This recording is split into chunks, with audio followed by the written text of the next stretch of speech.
SER Podcast. Buenas tardes, caballeros. Esto no es una clase de dibujo, esto es un concurso de belleza. Bretón me compró el cuadro grande de los espantapájaros, que era un cuadro de 2 metros, todo en claroscuros, que era como la controversia de las verbenas. Era un mundo patético que esta exposición, celebrada en París en el año 33, yo la titulaba Cloacas y Campanarios, atribuyéndome a la organización social y a la mafia santa de la Iglesia, no de las catedrales. Entonces, no soñábamos que Dalí iba a tener la trascendencia que tiene hoy ni Buñuel, ni tampoco Federico. Hasta Buñuel le decíamos, porque era el más tosco y muy hercúleo, le llamábamos el bruto de Buñuel. Que en ese momento creo que había 40.000 pintores en París. 40.000 que ya no existen, ¿no? Porque como en todas las épocas viene después pues el tiempo que lo va quemando todo y que va haciendo la síntesis de los valores fundamentales.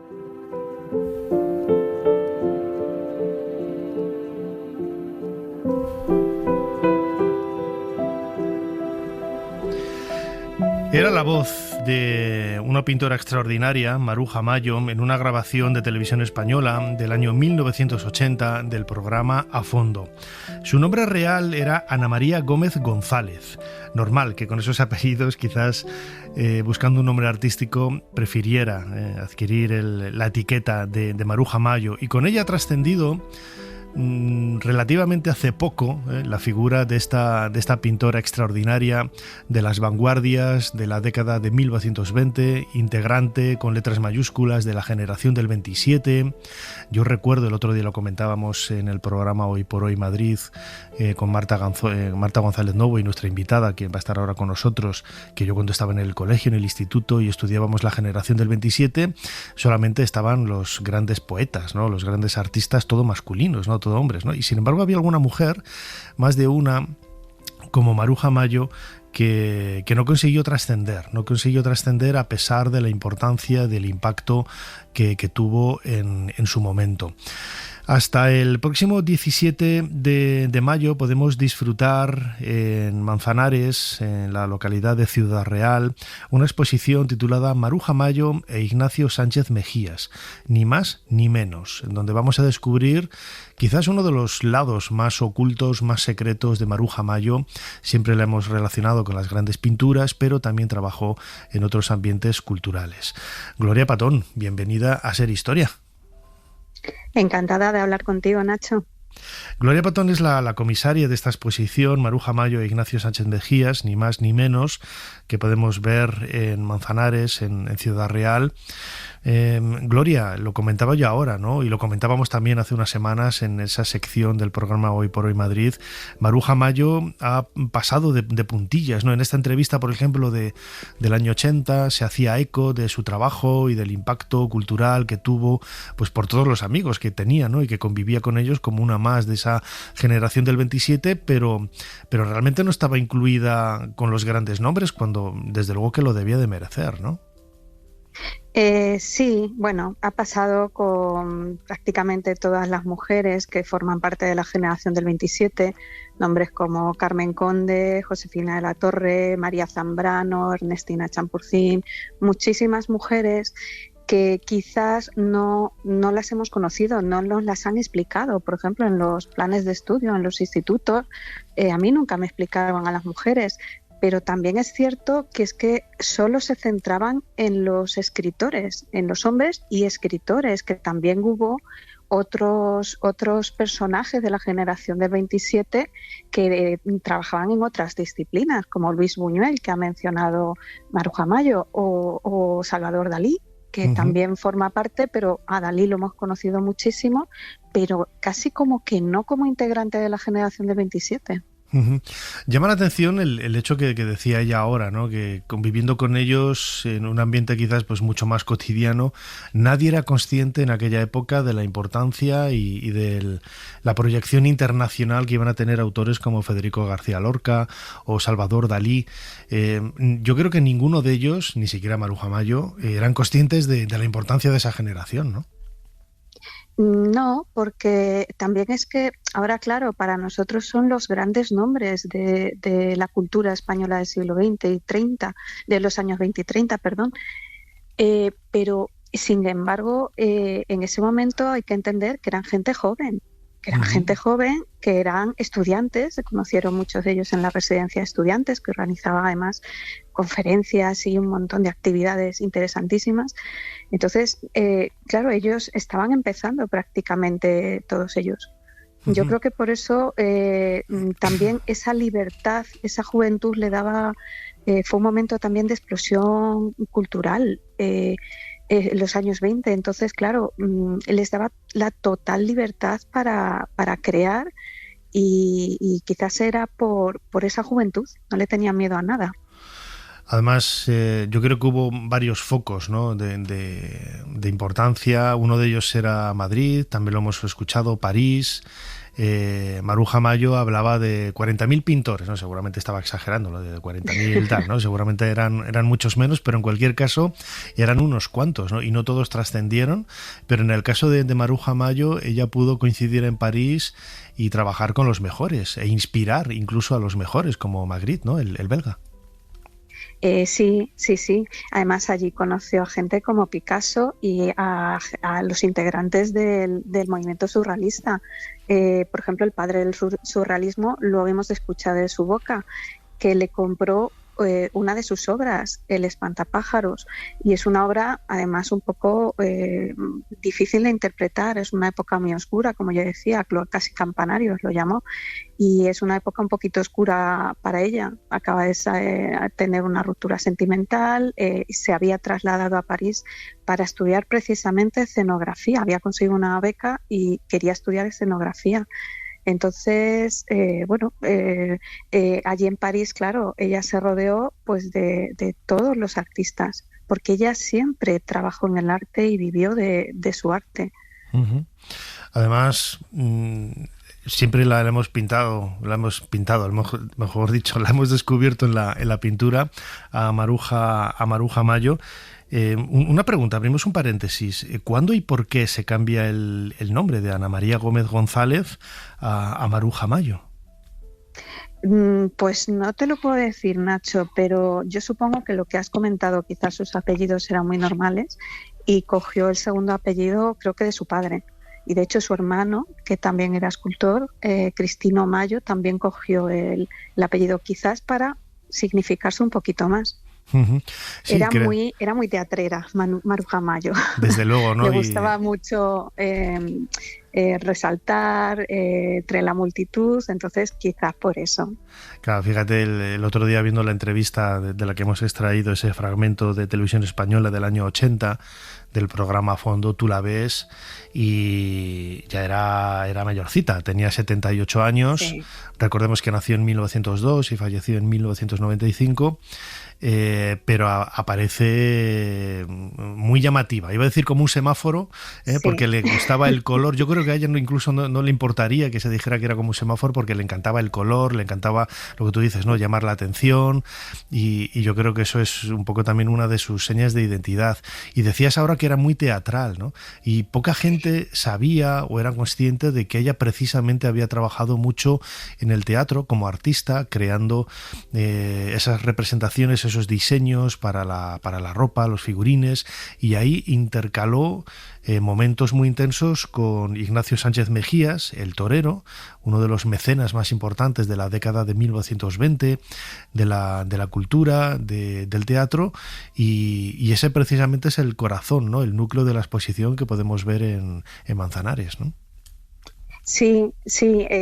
A ver, Maruja Mayo es verdad que lo hemos comentado en alguna ocasión, el momento de la generación del 27 hay que entenderla como una generación, un grupo de amigos en diferentes disciplinas. El otro día comentábamos que bueno, es muy parecido quizás a la época de la movida, en los años 80 y 90. Pues a lo mejor es eso, también la generación del 27, muchas disciplinas en las que se unían.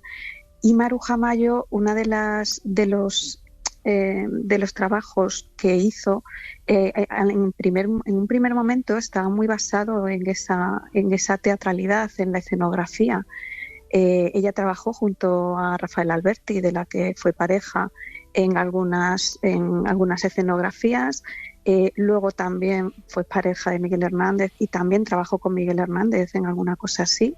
La única escenografía que se llevó a las tablas, al escenario, fue una de Alfonso Reyes en Argentina. Pero para entender la exposición que nosotros tenemos en Manzanares, primero hay que conocer un poquito la figura de Ignacio Sánchez Mejías. Fue un torero, pero es que Ignacio Sánchez Mejías fue una persona muy polifacética que hacía de todo. Y entre esas cosas que hizo, por la relación que tenía con muchos miembros de la generación lo llamado como generación del 27, pues probó suerte en el teatro y fue dramaturgo. Además, sus obras de teatro se pueden encuadrar en teatro de vanguardia. La que tenemos ahora en Manzanares, con los figurines y la escenografía de Maruja Mayo, es teatro de magia, un teatro muy espectacular en el que todo el escenario tiene que ser un todo con la obra, con el texto y con los actores, la iluminación, los decorados, el vestuario, todo tiene que resaltar y sobre todo el vestuario tenemos que conocer el personaje simplemente por cómo viste prácticamente. Uh-huh. En este contexto, Ignacio Sánchez Mejías había estrenado ya 2 obras de teatro en 1928. Además, la primera que estrenó es prácticamente la primera obra de teatro que habla de psicoanálisis de Sigmund Freud en España. Es una cosa bastante extraña. Pero él seguía creando y escribe una obra de teatro que titula Ni más ni menos. Es una obra de teatro que habla de metafísica, habla del bien, del mal, porque el personaje principal trasciende al otro mundo y se descubren un montón de aspectos de celestes, aparecen ángeles, demonios. Y en ese se ve que él anunció que iba a estrenarla. La prensa de la época menciona en 1930 que se va a estrenar esta obra de teatro de Sánchez Mejías, pero nunca se hizo. Quizás porque él revisó varias veces el texto. En los manuscritos que tenemos suyos, pues nos hablan precisamente de esa reescritura. Y en 1931 tenemos una referencia en prensa, no hemos encontrado nada más, es algo muy extraño, pero hay una referencia en prensa, una entrevista que le hacen a Maruja Mayo, en la que menciona que está trabajando en su próxima exposición de París, o sea, estamos hablando del 31, la exposición es en el 33, y también que está trabajando en el próximo estreno de Ignacio Sánchez Mejías. Uh-huh. Esta obra, este trabajo, la única referencia que aparece es ese. Y lo bonito y lo especial que tiene también esta exposición es que es una exposición de una obra que no se sabía prácticamente que existía, salvo en esta referencia, y era una referencia, no se sabía que al final la familia Sánchez Mejías había conservado este trabajo, porque se lo encargaría Ignacio Sánchez Mejías a Maruja. Y ella fue la encargada, ¿no?, del diseño del vestuario, porque entendía precisamente esos figurines, ¿no?, que hacía, eran como esculturas de los personajes para involucrarlos con el escenario, lo que tú decías antes, que fuera un todo, ¿no?, y que la propia figura humana fuera una especie de escultura viva, ¿no? Sí, y también las escenografías, lo que es el decorado. Ella hizo 8 decorados para 8 escenas, 8 cuadros de la obra de teatro. En la exposición solo podemos ver uno, porque el resto están en periodo de restauración, han estado guardados mucho tiempo y no están en las mejores condiciones. Pero la escenografía que tenemos es una maravilla, porque es surrealismo puro de Maruja Mayo.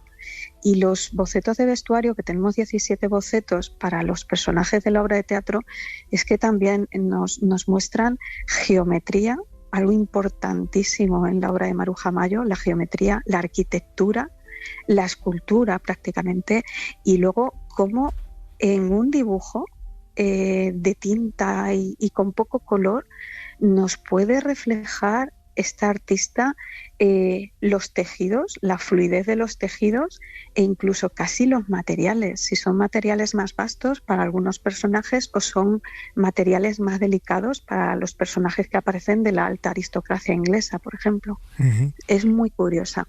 Es un personaje absolutamente vital, ¿no? Para conocer, para complementar la generación del 27 y todo lo que bullía desde el punto de vista cultural, desde el punto de vista artístico, que va más allá de la literatura, de la poesía, de lo que pudiera escribir Federico García Lorca y otros tantos en aquella época, que lo comentábamos ahora, ¿no?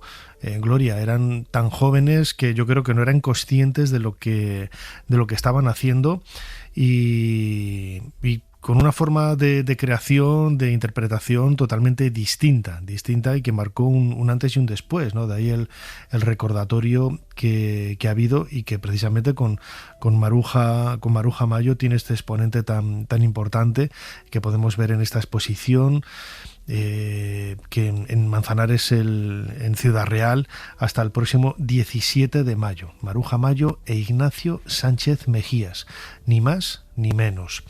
Gloria Patón, comisaria de esta exposición, como siempre, muchísimas gracias una vez más por habernos ayudado a hacer un poquito más de historia. Muchas gracias a ti.